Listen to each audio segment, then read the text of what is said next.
Hi there. So I wanted to make a video about CarPlay because a buddy of mine suggested it would be a good idea to kind of do an overview on how to set it up, because when he first got it on his system it was kind of complicated.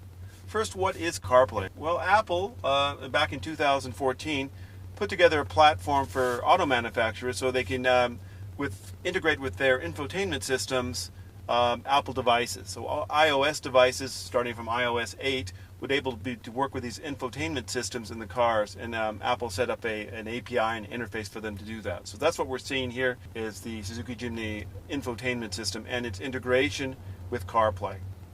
CarPlay is available on the deluxe version of the 2019 Jimny. I say deluxe because I can't really say the specific model.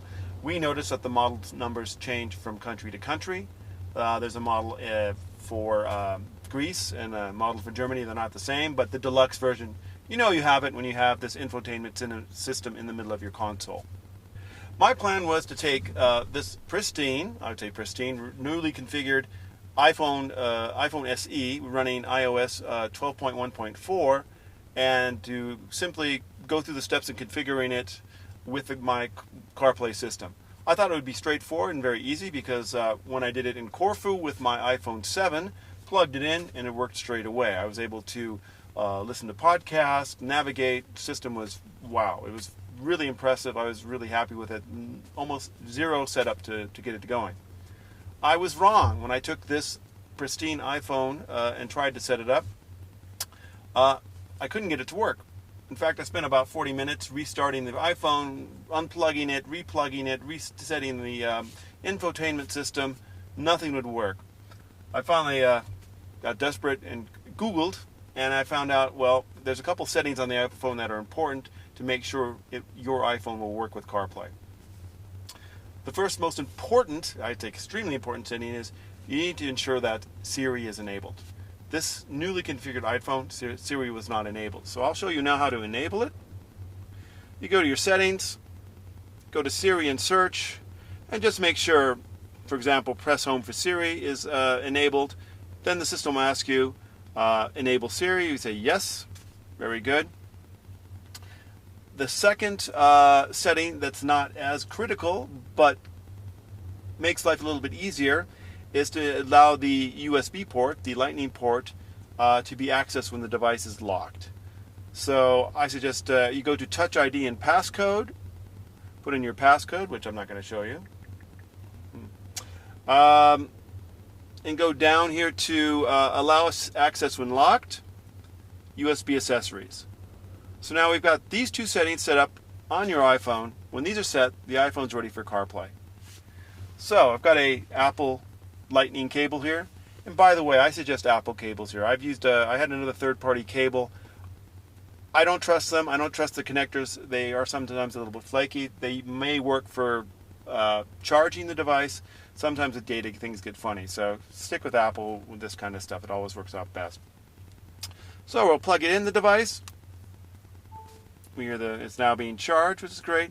And the iPhone is asking, allow CarPlay with Suzuki while phone is locked. Kind of the same with the USB thing. Yeah, we're going to allow that anyway. We've got the system now.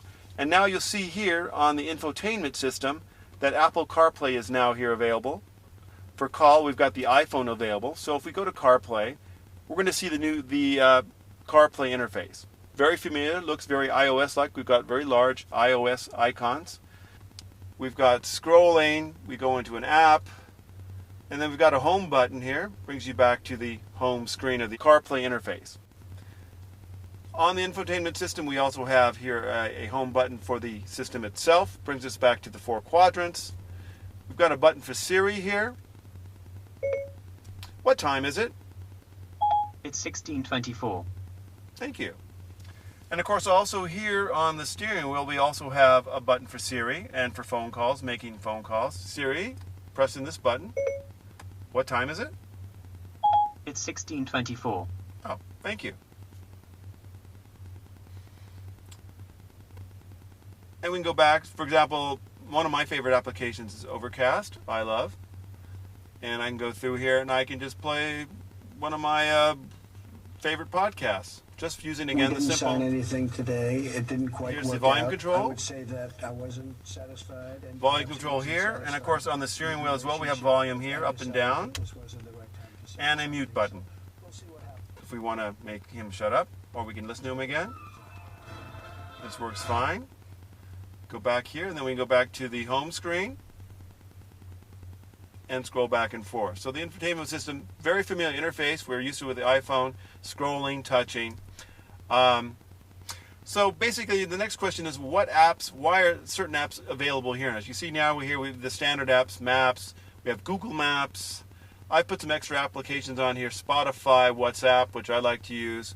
You see there's a couple of different radios where things are ways or things get streamed as well. Apple has very strict control on what applications are allowed to access CarPlay. Basically, Apple's limiting it to navigation apps and audio apps. As you can see here, there's no email.